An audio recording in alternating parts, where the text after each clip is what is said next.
Leitura do livro do profeta Isaías. Naqueles dias, o Senhor falou com Acais, dizendo: Pede ao Senhor teu Deus que te faça ver um sinal, quer provenha da profundeza da terra, quer venha das alturas do céu.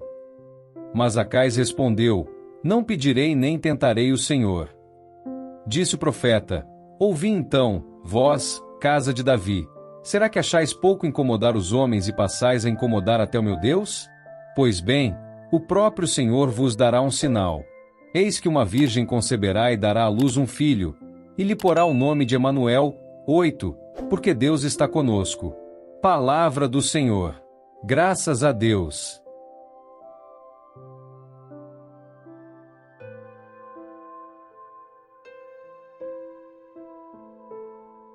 Leitura da carta aos Hebreus. Irmãos, é impossível eliminar os pecados com sangue de touros e bodes. Por isso, ao entrar no mundo, Cristo afirma: Tu não quiseste vítima nem oferenda, mas formaste-me um corpo. Não foram do teu agrado holocaustos nem sacrifícios pelo pecado. Por isso eu disse: Eis que eu venho. No livro está escrito a meu respeito: Eu vim, ó Deus, para fazer a tua vontade. Depois de dizer: Tu não quiseste nem te agradaram vítimas, oferendas, holocaustos, sacrifícios pelo pecado, coisas oferecidas segundo a lei, ele acrescenta: Eu vim para fazer a tua vontade. Com isso, suprime o primeiro sacrifício, para estabelecer o segundo. É graças a esta vontade que somos santificados pela oferenda do corpo de Jesus Cristo, realizada uma vez por todas. Palavra do Senhor. Graças a Deus.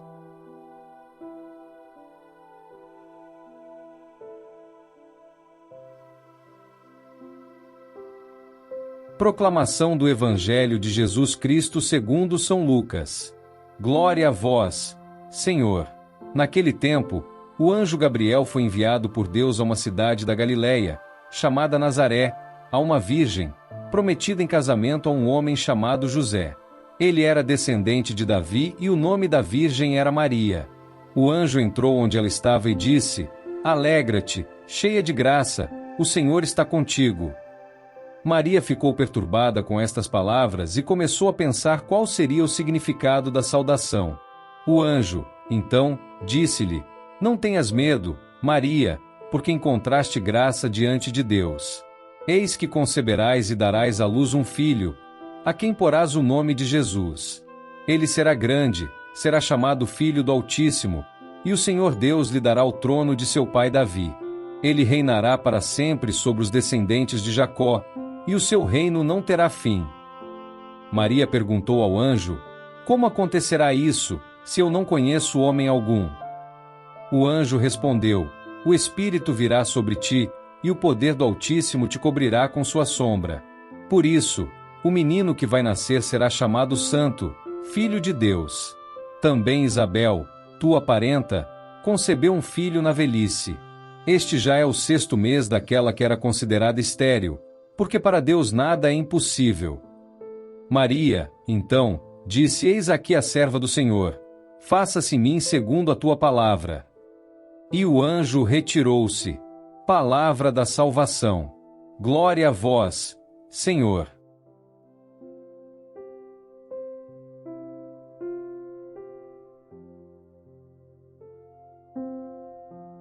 Meus queridos irmãos e irmãs em Cristo, que alegria estarmos reunidos hoje para refletir sobre as Escrituras Sagradas, que nos falam de promessas cumpridas, de fé inabalável e da grandeza do amor divino. Vamos começar com uma imagem simples, mas profunda. Imagine uma noite escura, sem estrelas, sem lua. Um momento de completa escuridão. Agora, imagine que, de repente, uma única vela é acesa. Sua luz pequena e tênue começa a iluminar toda a sala, dissipando as sombras e revelando os detalhes que estavam escondidos. Assim é a promessa de Deus em nossa vida. No meio das trevas, Ele envia sua luz para nos guiar, para nos mostrar o caminho. Hoje, as leituras que temos diante de nós falam precisamente sobre a luz que Deus nos envia, sobre a promessa de sua presença e sobre o cumprimento de sua vontade em nossa vida. Elas nos falam de esperança, de escolha e, principalmente, de um sim que muda o curso da história. Comecemos pela primeira leitura, tirada do livro do profeta Isaías. O contexto histórico é de grande aflição para o povo de Israel. O reino de Judá, governado pelo rei Acais, estava em grande perigo. O rei de Israel e o rei da Síria estavam se unindo para atacar Judá, e o pânico tomou conta do povo. Mas Deus, em sua misericórdia, envia uma palavra de esperança através do profeta Isaías. Se tiverdes fé e não vacilardes, não sereis firmados. É um chamado para confiar, para não temer, para acreditar que, mesmo diante das maiores adversidades, Deus está no controle. E é aqui que aparece a famosa promessa messiânica, que será cumprida através da Virgem Maria. Eis que a jovem conceberá e dará à luz um filho, e lhe porá o nome de Emanuel, que significa Deus conosco. Aqui, irmãos e irmãs, está a essência da promessa de Deus para a humanidade. Ele não está distante, mas se faz presente entre nós. O Senhor Emanuel, que veio habitar entre nós na pessoa de Jesus Cristo, nos lembra que, mesmo nos momentos de desespero e medo, Ele está conosco. Não estamos sozinhos. O próprio nome Emanuel significa isso. Asterisco Deus conosco asterisco. Quando a vida nos desafia e nos coloca em situações difíceis, é a certeza de sua presença que nos fortalece. Ele não apenas nos observa de longe, mas vem para caminhar conosco, para nos levantar quando caímos, para nos consolar quando sofremos. Agora, na segunda leitura, extraída da carta aos Hebreus, encontramos a perfeita expressão do porquê Deus enviou seu Filho. Porque é impossível que o sangue de touros e de bodes retire os pecados. O Antigo Testamento falava de sacrifícios, de ofertas de animais como expiação pelos pecados, mas esses sacrifícios eram apenas uma sombra do que estava por vir. O sacrifício de Cristo, a sua entrega na cruz, é o único capaz de purificar de verdade, de reconciliar o ser humano com Deus. Ele veio, não para oferecer um sacrifício temporário, mas para realizar a vontade do Pai de forma definitiva. A carta aos Hebreus nos lembra que Cristo, com seu sim completo vontade do Pai, fez o sacrifício perfeito que nos redime, tornando-se o sacrifício definitivo por todos nós. Neste ponto, podemos refletir sobre o que significa o sim de Cristo.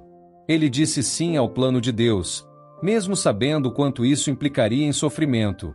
Ele aceitou ser o cordeiro imolado, não por necessidade, mas por amor. O sacrifício de Jesus nos ensina que, muitas vezes, o nosso sim a Deus pode nos levar por caminhos desafiadores, mas também nos leva à verdadeira libertação. Esse sim de Cristo inaugura um novo tempo de graça, um novo tempo de salvação. Agora, no Evangelho de Lucas, encontramos a resposta de Maria ao chamado de Deus.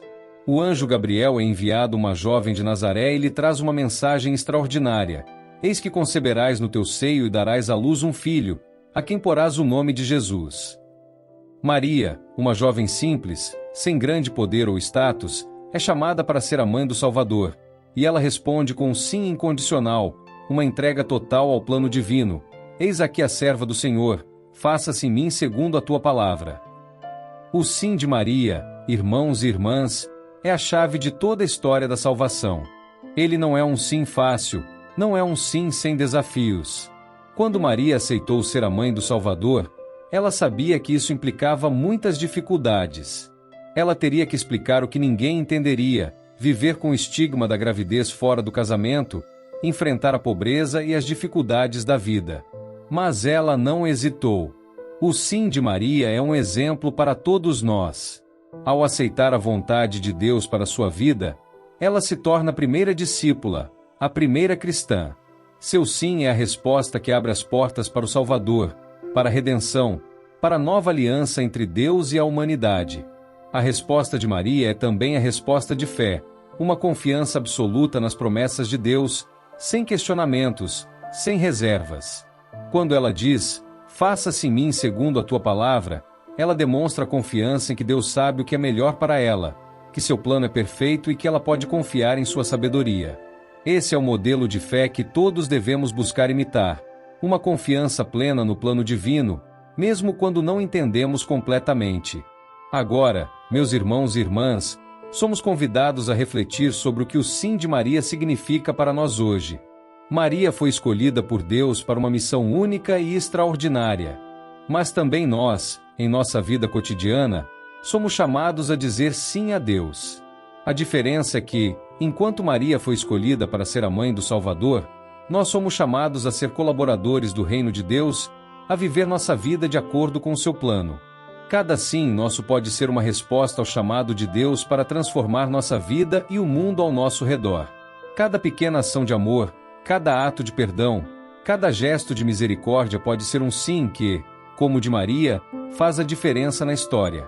Somos chamados a ser luz, a levar a esperança, a ser como Maria e Cristo, aqueles que, com confiança e amor, respondem ao chamado divino. Que o nosso sim seja verdadeiro e total, assim como o de Maria. Que possamos viver nossa fé com a mesma confiança e coragem com que ela aceitou ser a serva do Senhor. Olhando para o exemplo de Maria, podemos ver que a verdadeira grandeza não está nas realizações humanas, mas na disposição de se entregar ao plano de Deus, mesmo quando isso exige sacrifícios. Como ela, somos convidados a dar o melhor de nós para o reino de Deus, confiando que Ele está conosco em todos os momentos. Que neste tempo de advento, ao nos aproximarmos da celebração do nascimento de Jesus, possamos renovar nosso sim a Deus.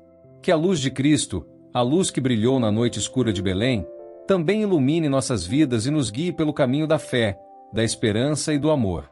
Que, assim como Maria, possamos ser fiéis ao chamado de Deus e responder com generosidade e coragem, confiando sempre em Sua vontade.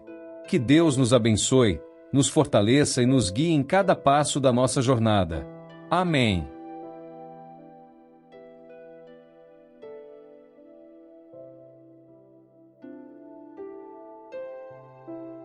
São Miguel Arcanjo, defendei-nos no combate. Sede o nosso refúgio contra as maldades e ciladas do demônio. Ordene-lhe Deus, instantemente o pedimos, e vós, príncipe da milícia celeste, pela virtude divina, precipitai no inferno a Satanás e aos outros espíritos malignos que andam pelo mundo para perder as almas. Amém.